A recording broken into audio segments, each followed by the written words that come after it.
An explosive new documentary set to air on HBO is reigniting claims that Michael Jackson sexually abused children. You dated Robson, one of the accusers, in Leaving Neverland for over 7 years, is that right? That's correct, yes. Okay. Neverland was unbelievable. I have literally been in every corner, every closet. I mean, there was that level of trust. They've repeatedly changed their stories, and the evidence overwhelmingly undermines it.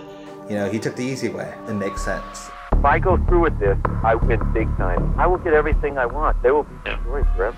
This just gets wilder every single day.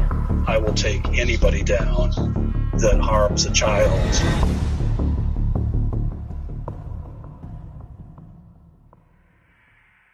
The year was 1993. Michael Jackson was in the middle of his biggest world tour yet, the Dangerous World Tour. He was on top of the world, both musically and professionally. His album sales were through the roof, he had just signed a multi-million-dollar publicity deal with Pepsi, and he owned one of the world's largest music catalogues, ATV Music, which famously included the Beatles. All of this, and then... Michael Jackson. The pop star is accused of abusing a 13-year-old boy. A 13-year-old boy is accusing the singer of sexual molestation.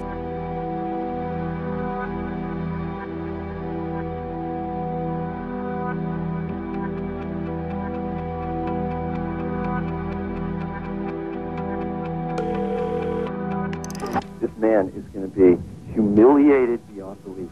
He will not believe it. He will not believe what's going to happen to him. Beyond his worst nightmares.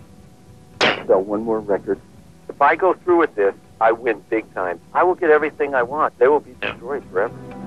There have been many disgusting statements made recently concerning allegations of improper conduct on my part.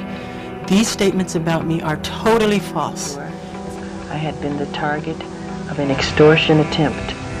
Now, I've seen people say that because a settlement was reached in the Jordan Chandler case, that's a sign of Michael's guilt.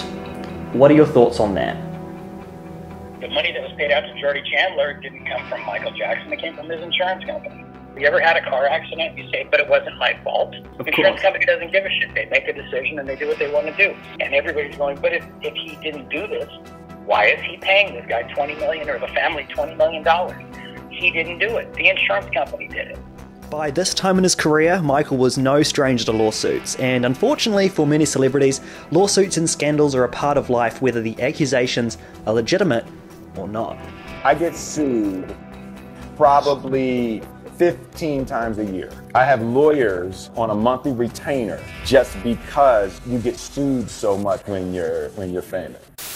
It may be the most famous star in the world. He's certainly one of the richest, and that makes Michael Jackson a prime target for lawsuits. Denver singer-songwriter Crystal Cartier is suing Jackson, claiming she wrote Dangerous in 1985. Another day, another lawsuit for Michael Jackson. This time, his former spokeswoman says she's suing the pop star for $44 million. I believe I Am Annie from Smooth Criminal. Michael Jackson's alleged son has just gone public. Why do you think Michael was such a repeated target for lawsuits?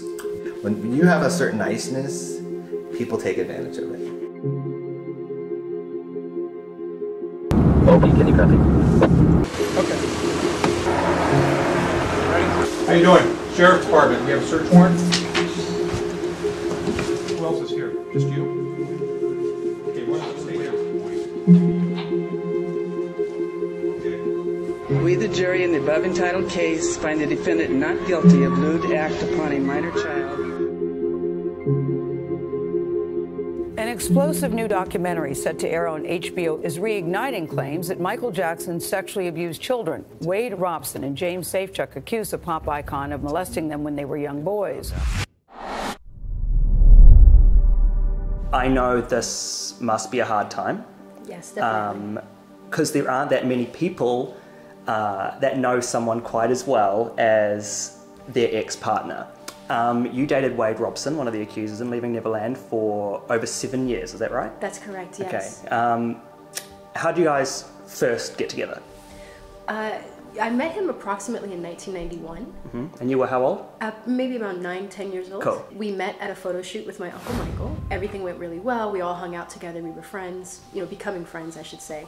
And then next thing I knew, he had asked my Uncle Michael if he could get to know me better. He had started to develop a little crush. He asked my Uncle Michael if he would arrange a situation where we could get to know each other better. So my uncle did that. He had us both meet at the ranch. Wade's family was there, his mother, his sister, himself. I was there with my brother. We were there for about a week, just getting to know each other. And towards the end of that trip, he very sweetly turned to me and asked, would you be my girlfriend? And of course, you know, we had gotten along so well, I said yes. And that started then and last for 7 plus? 7 plus years. 7 plus years. We had about a 10-year friendship relationship. It's just hard to pinpoint the exact, so 7 plus years. So it started as I guess a young innocent thing, but then by the end of it, you were in your late teens. Absolutely. So it was by all means, you know, a real relationship by the end of it. Yeah. During your time with Wade, what was he like as a boyfriend? You know, in the beginning of our relationship, let me rephrase this. Throughout the entire relationship, we were very good friends. Everything was very normal, very supportive of one another. We were very close. He was always either at my house or I was at his house. Our families were friends. His mother was friends with my mother. And this went on for years. Everything was fine until he became about 17, 18 years old. And I started to see his behavior change. And that's when he started to cheat. So, and when you're with someone so long and you're so close to them, you understand that something is changing. There's a difference in behavior. And as I would confront him about these things, he would say, no, these aren't true. I'm working on this project, or I'm doing this, but constantly lying. That was something I was going to say. Did he ever bring up any infidelities with you? Yeah, no, he denied them. And there's a woman's intuition, you know when something is going on. But I had trust and faith in him, and I believed as you should. He was your boyfriend. Absolutely, you know? Yeah, and best friend. You tweeted that you found out that Wade cheated on you with multiple women who he hoped would advance his career. You also say you may know one of them because it was a huge pop music scandal. Yeah. We have to say allegedly here. The alleged situation was that he cheated on you with Britney Spears when he was working with her, the slave for you Britney days. Yes, exactly. Which then resulted in her relationship with Justin Timberlake ending. Was that the end? Was that the cut-off moment there? Yes, but that was also one of the situations where I felt something wasn't right, and I was confronting him about that, one of those in particular, which he continued to deny. And then somebody very close to me, who was also close to him, was able to tell me, no, these things are true, and it's not just this one. He's sleeping with this person, and this person, and this person. And when I spoke to a few of these other women, I found out that these were in fact true. And these women were people, as you say, who he thought would advance his career, help advance his career. Absolutely.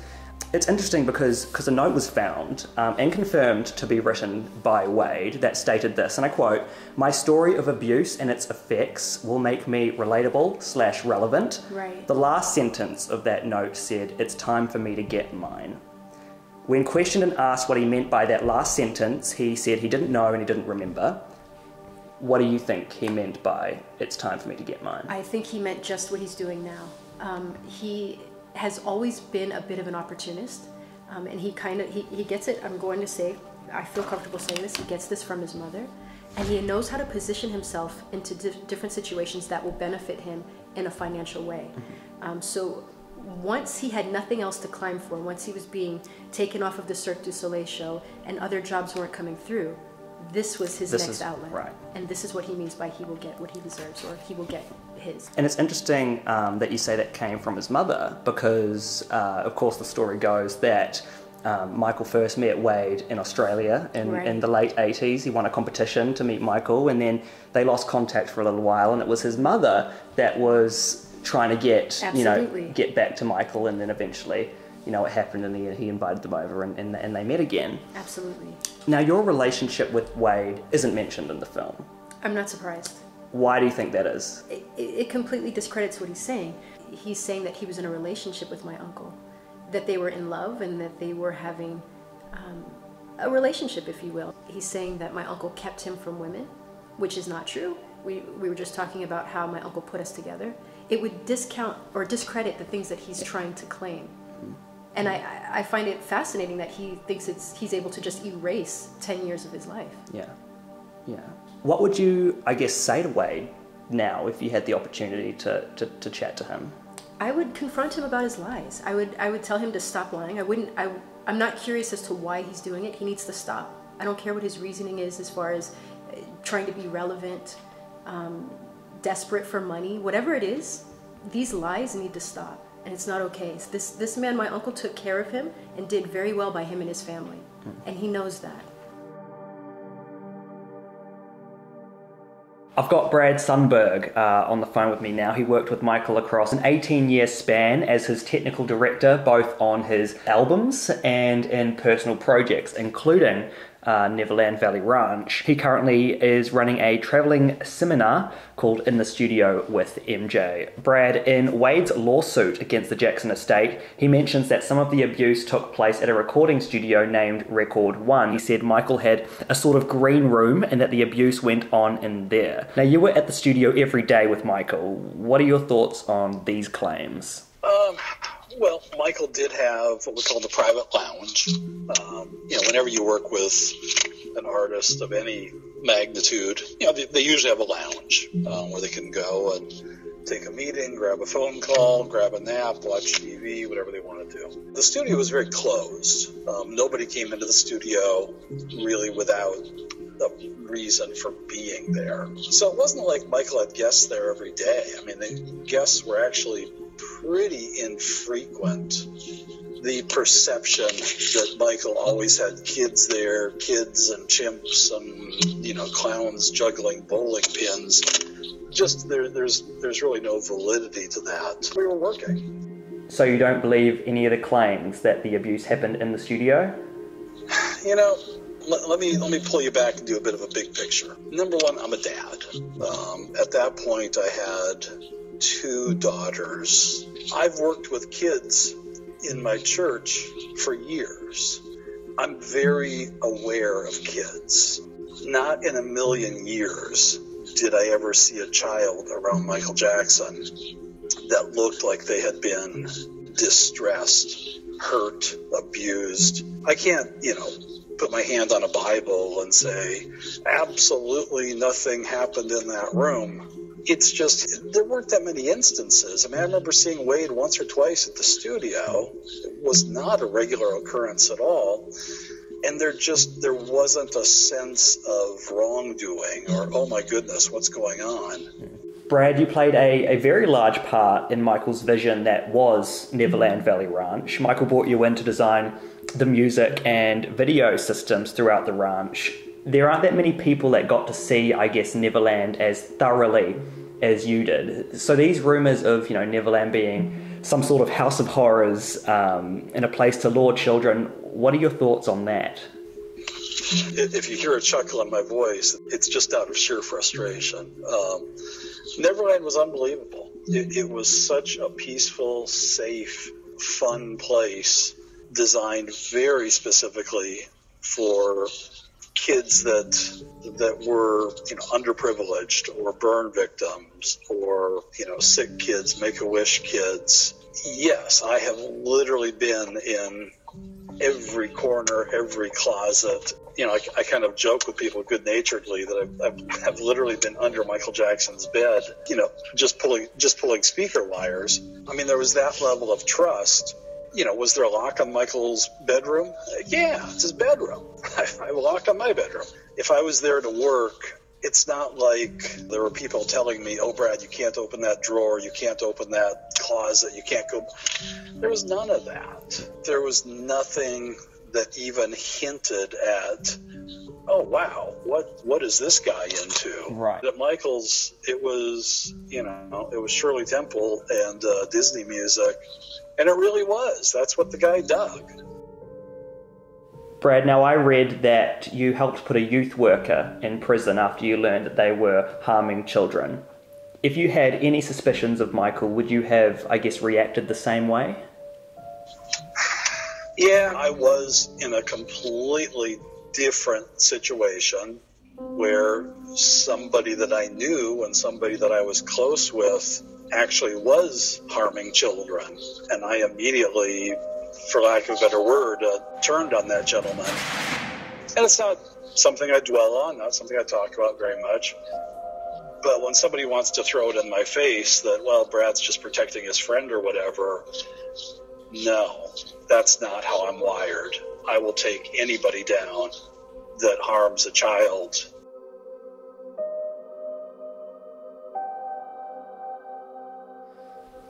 So I'm talking to Scott Ross, who was one of Hollywood's top private investigators. He was the private investigator for the defense in the Michael Jackson trial in 2005. Did you ever find anything during your time working on the trial for the defense when you thought, hang on, maybe I'm on the wrong team here? Nope. And that segues into the real meat of the question. If I truly, for 1/10 of 1 second, believed that Wade Robson was telling the truth, he wouldn't have been my first witness. The reason that we put him on first is because he was our strongest witness. He was the most credible. He was the most believable. When the prosecution goes, they go first. So when you call your first witness, the prosecution has already put on their case. They have in their mind, have already hammered away at the jury going, guilty, guilty, guilty, guilty, guilty. So by the time you get your turn, the time you get your bite at the apple, the first thing you want to do is put on your strongest witness, because the jury sits there and they listen to your witness. If you get a strong witness, the first thing they're going to think is, oh, wait a minute, okay, it's not so cut and dried. Let's hear what else they have to say. That's why you always, always, always start with your strongest witness. In our case, that was Wade Robson. Wade Robson had to get through 3 seasoned, experienced, intelligent attorneys. How is it that when those 3 attorneys, this was not a surprise attack, those 3 attorneys, those very seasoned, experienced 3 attorneys with cross-examination history under their belt, prosecutors, got together the night before, prepared their attack, how are they not able to break Wade Robson? If you're trying to hide the truth, you're going to waver, you're going to do whatever. They went hard on Wade, a lot harder than they did on Macaulay, and a lot harder than they did on Brett Barnes, and simply because he was the first. And the reason he didn't change his story is because he was telling the truth. There's nothing to change. In Leaving Neverland, James Safechuck tells a story where Michael had asked him to testify. He says he refused, which led Michael to get angry and they never spoke again. Do you recall that situation? Do you recall James being asked to testify? Jimmy Safechuck was never an issue during the trial. We did no work on him. We did no preparation on him. He was not an issue. He was never, ever, ever going to testify. The court was never, ever going to allow him to testify. The court, Judge Melville, took him out of the mix long before the trial started. Bottom line is Jimmy Safechuck was never, ever going to talk to anybody. So whatever all of this nonsense is about, it's about personal greed. Now, from my research and understanding of Michael, it appears that he surrounded himself with children because they saw a friend. Adults saw dollar signs. Opportunities. What do you think his mindset towards surrounding himself with children? Was it exactly that? You know, he saw people that weren't going to take advantage, screw him over. It was beyond that. It was living vicariously through people. He didn't have a childhood. He was in studio all the time, you know. He would ask us, me and my brothers, he would say, when we talked to him about a birthday party, he would be so intrigued. He'd be like, what was it like, you know? Now I want to talk about something that's mentioned in the film, Leaving Neverland. They mention love faxes from Michael. I've got what the notes say here.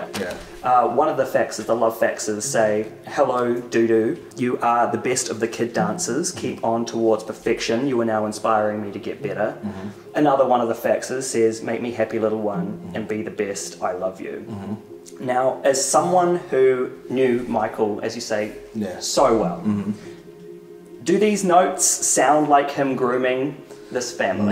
No. And there's hundreds of, I wouldn't say hundreds, but there's tens and tens of us that have these notes. They're similar. We've got some of the notes here. I have these, my brothers have these, you know, he was like that. If he thought his words could help you or inspire you, he would write you a letter. There's this note here, that where he says Uncle Doodoo. He calls himself Uncle Doodoo, of course. He's called himself Uncle Doodoo to us a lot. In this note, he's calling Wade Doodoo. Yeah. It's nothing uncommon about it, but in the wrong context. And when it's sinister context, People that don't know him or that don't know the context of it will look at it and be like, well, that's weird. This one says, please rehearse. Yeah. I'm proud of you. Yeah, So I love you all, yeah. these are just really notes of encouragement. Yeah, he has, I have a poster that he wrote, you know, you are the world and the world is yours, you know. He was like that. He was like that. And that's, I think, the magic of him too. He was always wanting you to be the best person you could be. I want to talk about a situation that happened between Wade and a Cirque du Soleil show. Of course, there's a Cirque du Soleil show in Vegas. Now, in May 2011, a couple of years before the show premiered, Wade sent an email to the creative team at Cirque stating, and I quote, "I always wanted to do this MJ show badly." He then goes on in this email to say, "I know that I am meant to do this show. I am passionate to do this show. I want to make it amazing for me, for you, for Cirque, and of course, for Michael." The gig ended up going to Jamie King, yes. So obviously he didn't get the gig. I want to read a timeline. I've got a timeline here. Oh, nice, okay. May 2011, sent that email asking for the gig. July 2011 interview, he stated that he was starting on the show. I'm starting on Cirque du Soleil Michael Jackson show, which is you know, exciting and terrifying all at the same time because it's such a huge responsibility. Sometime after that, Jamie King got the gig. Late 2012, Wade starts drafting a book about the alleged abuse. No publisher picks it up. 1st of May 2013, Wade files a civil lawsuit against the Michael estate for monetary compensation with claims of childhood sexual abuse. 16th of May 2013, Wade goes public with the allegations on television. A week later, May 23rd, 2013, Michael Jackson 1 Cirque du Soleil starts. It seems a little bit, you know, it seems a little when bit. you lay it out. When you lay it out like that. People, you know, you need to lay it out like that to people, otherwise they don't see it. They don't see the motivation of why he's doing certain things. And of course, in between there was Julian's Auctions, who 2011, in 2011, who have tweeted that Wade wanted to stay anonymous. Yes. He was selling some of his most, I guess, prized possessions. So it seems like during this time, and Wade has said that during this time he was having a mental breakdown, but it seems like a bit of a financial crisis as well. You know, he took the easy way. Are there any other times post Michael passing where he asked to be part of a Jackson project? Well, there is the memorial. The memorial. Yeah, the memorial was the first time. After that, Wade wanted to see the kids again, and so I made that happen. And it feels like a betrayal because, especially, I wish I could take it back. No, he was very thankful when it happened. You know, and Joy even said at Havenhurst, you know, my biggest fear is to lose contact with the family. Wow. You know, and that to me, it says it all. It says it all. Like, once they lost contact, once that Cirque job ended, that was like the official, you're cut off. Right. And it's almost like a disgruntled employee. Right. I'm going to hurt you now. When was the last time you saw either Wade or the Robson family? You mentioned the memorial, but post that. Post that, I would see them. I would see the Robson family often because we have a mutual friend. We have a very close mutual friend, and so every Christmas I would see Chantel and Joy.